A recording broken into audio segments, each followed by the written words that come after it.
திண்டுக்கல் மாவட்ட மருத்துவக் கல்லூரி மருத்துவமனையில் சுகாதாரத்துறையின் சார்பில் உலக மக்கள் தொகை தினம் முன்னிட்டு விழிப்புணர்வு பேரணியை மாவட்ட ஆட்சித்தலைவர் திரு சே. சரவணன் அவர்கள் கொடியசைத்து துவக்கி வைத்தார்.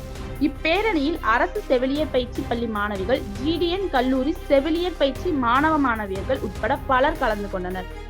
ஆரோக்கியமான போதிய இடைவெளியுடன் பிள்ளை பேறு திட்டமிட்ட பெற்றோருக்கான அடையாளம் மற்றும் உடலும் மனதும் பக்குவமடைந்து உறுதியாகும் வயது 21. அதுவே பெண்ணுக்கும் திருமணத்திற்கும் தாய்மை அடைவதற்கும் உகந்த வயது குறித்த விழிப்புணர்வு பதாகைகளை ஏந்தி சென்றனர். விழிப்புணர்வு பேரணி பூமார்க்கெட், காமராஜர் சிலை வழியாக சென்று அரசு மருத்துவக் கல்லூரி மருத்துவமனை அருகில் நிறைவடைந்தது. தொடர்ந்து குடும்ப கருத்தடை முறைகள் பற்றிய விழிப்புணர்வு கையேட்டினை பொதுமக்களுக்கு மாவட்ட ஆட்சித்தலைவர் அவர்கள் வழங்கினார்.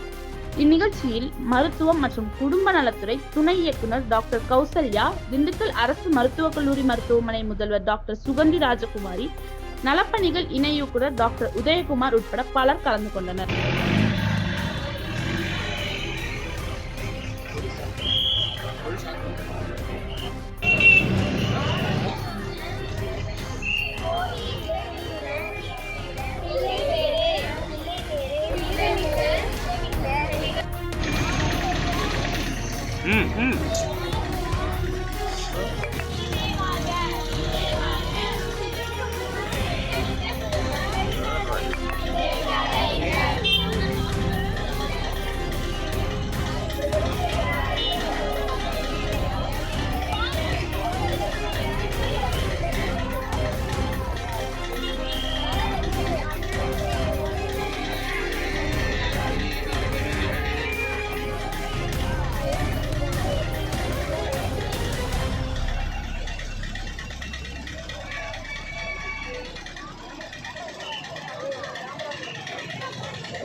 ஆனது